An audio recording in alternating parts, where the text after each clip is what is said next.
Meaning of hurly-burly. Hurly-burly.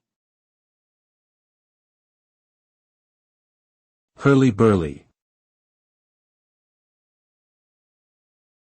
Hurly-burly.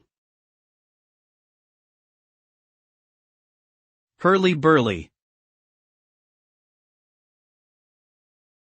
Hurly-burly is an idiomatic expression that refers to a state of noisy confusion and chaos.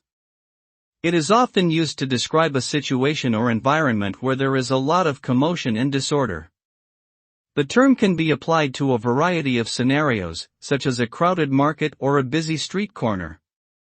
In essence, hurly-burly suggests an environment that is both chaotic and energetic, where things are happening quickly and there is a lot of noise and activity. Overall, it implies a sense of liveliness and dynamism, but also a lack of order and control.